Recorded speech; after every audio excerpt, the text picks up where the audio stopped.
আসসালামু আলাইকুম। Hello everyone, welcome to my channel Ferdousi. আশা করি আপনারা সকলে ভালো আছেন, আমরাও ভালো আছি। চলে আসলাম আরও একটি নতুন ভিডিও নিয়ে। ছোট ননাসের বাসায় বেড়াতে গিয়েছিলাম, সেটার একটা ভিডিও শেয়ার করেছি। এটা হচ্ছে বাকি অংশ। তো রাতে হচ্ছে ছোট ননাস লাচ্চা সেমাই ভিজিয়েছিল, আর হচ্ছে সাইফান বাবা প্রথমে কান্না করেছে, তাকে কেন দেওয়া হলো না। কিন্তু সে খাবে না জানার কথা, এই যে এটাই ট্রাই করতেছিল। সে চেয়ার নিয়ে এসেছে টেবিলের সামনে দেখার জন্য, কিন্তু খাওয়ার জন্য না। তো তার ফুপ্পি ভাবছে সে খাবে, পরে দিয়েছে, কিন্তু সে খায় না।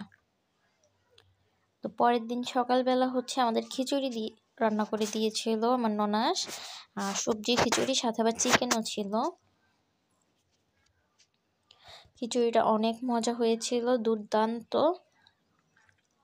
তারপরে আমরা 11টার দিকে চলে গিয়েছিলাম সাইফানের ফুফাতো ভাই তাকদির রাফাজের স্কুলে, লন্ডন স্কুলে। তো ওখান থেকে আমরা ঘুরে আসলাম। তারপরে সন্ধ্যাবেলা আমরা দুপুরে খাওয়া দাওয়া করে বিকালেও না, সন্ধ্যার দিকে মানে মাগরিবের পরে বের হয়েছি আমরা একটু কেরানীগঞ্জে ঘোরার জন্য। তো এই যে কেরানীগঞ্জের স্ট্রিট পাশটা দেখালাম, স্ট্রিট ফুডের। তো এখানে বেলুনগুলো এত সুন্দর লাগতেছিল, আর এই যে আমার ননাস বলতেছিল কেরানীগঞ্জের এই দোকানে নাকি চটপটি খুব মজা, ফুচকা চটপটি। তো আমরা এখান থেকে ফুচকা নিয়ে নিলাম 3 জনের জন্য 3 প্লেট। আমি, আমার ছোট ননাস আর হচ্ছে সাইফানের দাদু 3 জন গিয়েছিলাম। 3 জনের জন্য 3 প্লেট ফুচকা নিয়েছি। আর আমার ননাসের প্লেটে যতগুলা আর কি যতটুক ডিম ছিল ফুচকার মধ্যে, সব ডিম হচ্ছে আমাদের সাফু বাবাকে দিয়েছে, কারণ সে তো ফুচকা খায় না। ডিমটা পছন্দ, একটু একটু খেয়েছে, বেশি খায়নি। কোথাও গেলে তো কিছুই খাবে না, যত আছে দুষ্টামি, বাসায়ও কিছু খেতে চায় না। তারপর হচ্ছে আমরা ফুচকা খাওয়ার শেষে লায়ন শপিং কমপ্লেক্সে গিয়েছি। আমার লায়ন শপিং কমপ্লেক্সে যাওয়া হয়নি কখনো। তো ননাস বলল কেরানীগঞ্জে যেহেতু এসেছো, লায়ন শপিং কমপ্লেক্সটা দেখে যেতে পারো, ভালো ভালো জিনিস পাওয়া যায়, সব কিছু ব্র্যান্ডের জিনিসও আছে এখানে। তারপর বললাম তাহলে দেখি, যেহেতু সামনে ঈদ আসতেছে, দেখি তাহলে আর কষ্ট করে দূরে বসুন্ধরা যমুনাতে যেতে হবে না। পরে আমরা চলে গেলাম লায়নে। এই যে লায়নে আমরা ঘুরে দেখতেছিলাম সব। এই যে দেখেন সামনে যে শালটা দেখাচ্ছে, শালটা এত সুন্দর ছিল। এই যে এই শালটা অনেক সুন্দর ছিল, এটার দাম ছিল 12,000 টাকা। মানে দামটা বেশি, কিন্তু দামটা আবার বেশিও বলা যায় না। পুরা শালটা ওভারঅল কাজ করা, হাতের কাজ করা সুতা দিয়ে।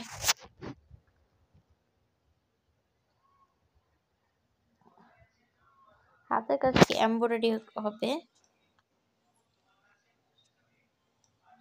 মানে এত সুন্দর ছিল শালটা। এই যে আমার ননাস দেখছিল ভালো করে, তার অনেক পছন্দ হয়েছে শালটা। তারপরে আমরা হচ্ছে সাইফানের জন্য একটু জামা কাপড় দেখতেছিলাম, যেহেতু তখন শীত ছিল। তো আমি জ্যাকেট দেখতেছিলাম, একটা জ্যাকেট আমার খুব পছন্দ হয়েছিল, এই যে এটা সামনের এই কালারটা। পিছনেরটা তো পিঙ্ক কালার ছিল, ছেলেদের ভালো লাগে না, সামনেরটা পরানো যেত ছেলেদের। পিছনেরটা পিঙ্ক ছিল মেয়েদের, আর সামনেরটা আকাশি কালারের ছিল ছেলেদের। কিন্তু এই যে বারবি ডলের কারণে পরে আর নিইনি। আর হচ্ছে এই যে একটা কালো ড্রেস দেখালেন না, সেটা জাস্ট হচ্ছে আপনাদের গলায় একটু কাজ ছিল নেক পোর্শনে, আর হাতায় একটু কাজ ছিল। এটা 9,000 টাকা ছিল। এই যে এটা কালোটা 9,000 টাকা ছিল। দামটা ওভারঅল আমার কাছে মনে হয়েছে বেশি। আর এখানে হচ্ছে ব্যাগ কালেকশন তাদের। তো তাদের ব্যাগ কালেকশনগুলো অনেক সুন্দর, অনেক সুন্দর। আমার ইচ্ছা আছে এখান থেকে ব্যাগ নিব ইনশাল্লাহ আমি। তো ওই দিন তো আর মার্কেটের উদ্দেশ্যে যাওয়া হয়নি, চিন্তা করলাম একটু দেখে আসি। ইনশাল্লাহ যাবো একদিন মার্কেটের উদ্দেশ্যে। আর এই যে এই ড্রেসটা আমার ছোট ননাস অনেক পছন্দ করেছে, কিন্তু তার তো মেয়ে বাবু নেই, তার জন্য সে নিতে পারলো না।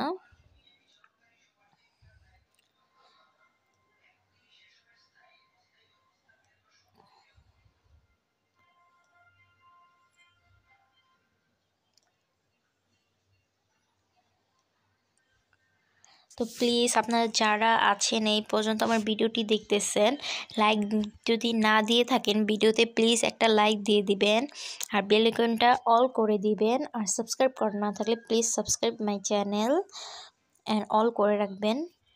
আর প্রতিদিন সকাল 9টা থেকে 12টা পর্যন্ত আমি আসি আমার ফ্যান ফলোয়ারদের সাথে আড্ডা দিতে লাইভে। আপনারা ইচ্ছা করলে জয়েন হতে পারেন আমার সাথে আড্ডা দেওয়ার জন্য। আর এখানে ব্যাগ কালেকশনগুলো অনেক সুন্দর ছিল। আর এই দোকানটা তো বলবো বেস্ট। আপনারা যারা হিজাবি আপুরা আছেন, বোরকা পরেন, তারা এই দোকানটা ভিজিট করতে পারেন লায়নে। মানে এত সুন্দর সুন্দর বোরকা আর হিজাব, নিকাব অনেক সুন্দর সুন্দর ছিল। আর বিশেষ করে হচ্ছে ব্রাইডাল যে আবায়াগুলো, সেগুলো ছিল খুবই কম দাম ছিল তুলনামূলকভাবে এই দোকানটাতে অন্য সব দোকানের আবায়ার থেকে। ব্রাইডাল, তারপরে নর্মাল বোরকা ছিল, কাফতান ছিল।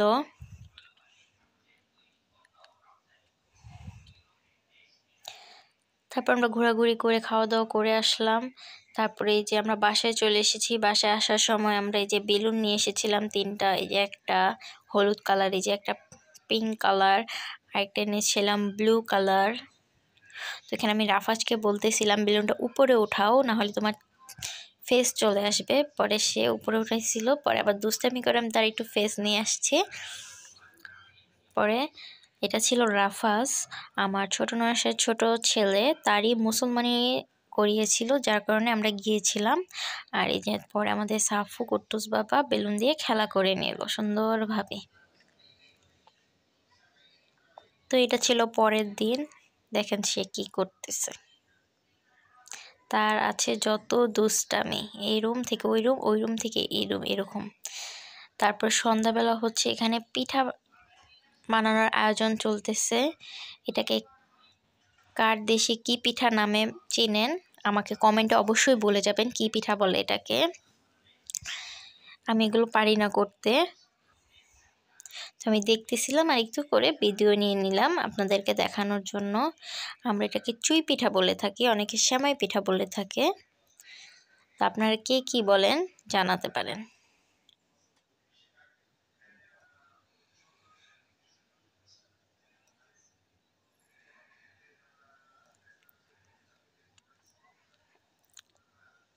তো আমার ননাস হচ্ছে এখানে পিঠা বানায় নিল। তারপরে এখানে যে কি বলে এটাকে দুধকলি পিঠা বানিয়েছে। আর দুধকলি পিঠার মধ্যে কিছুটা চুই পিঠা দিয়ে দিয়েছিল।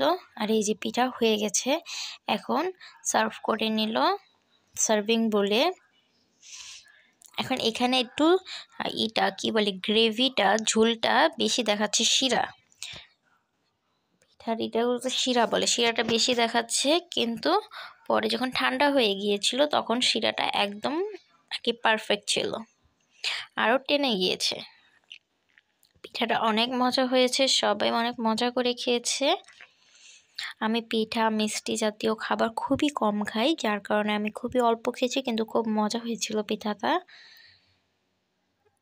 এই যে আমি এতটুকুই খেয়েছিলাম, কারণ আমি পিঠা খাই না।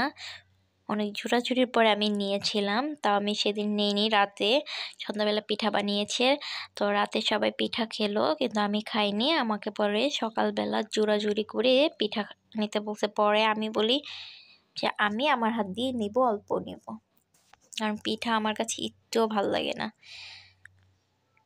আর এই যে আমাদের কুটু বাবা চিপস খাচ্ছে, তার পাপা তাকে চিপস এনে দিয়েছে।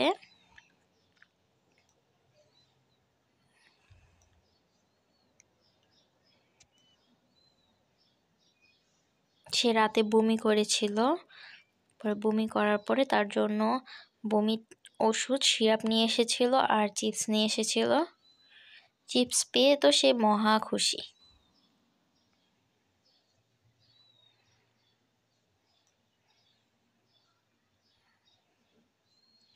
তারপরে এটা হচ্ছে সন্ধ্যাবেলা। সন্ধ্যাবেলা হচ্ছে এখানে হবে হচ্ছে আজকে পাটিসাপটা পিঠা। পাটিসাপটা পিঠার জন্য চাল ব্লেন্ডার করে নিল, আর এখানে হালুয়াটা বানিয়ে নিয়েছে। তারপরে এক চুলায় চা সবার জন্য। আর এদিকে আমাদের কুটু বাবা দুষ্টামি করতেছে। ওদিকে হচ্ছে মিস এসেছিল 2 ছেলেকে পড়ানোর জন্য। তো ওইখানে 2টা ফ্রি নিয়ে গেছে আমাদের কুটুবা বাড়ি। দেখেন হালুয়াটা খুব মজা হয়েছিল। আর বিক্রমপুরের খিরসা তো অনেক নামকরা। খিরসা দিয়ে যদি পাটিসাপটা পিঠা হয় তাহলে অনেক ভালো লাগে। কিন্তু হঠাৎ করে প্ল্যান করা হয়েছে যে পাটিসাপটা পিঠা বানাবে, তাই আর খিরসা আনানো হয়নি, তাই ঘরেই বানিয়ে নিয়েছে হালুয়া। এই যে পিঠার ফাইনাল লুক। পিঠাগুলো অনেক অনেক সুন্দর হয়েছিল, একটা পিঠাও ফাটেনি। মিষ্টিটাও পারফেক্ট ছিল। আর এই যে হালুয়া অনেক বেশি হয়েছে।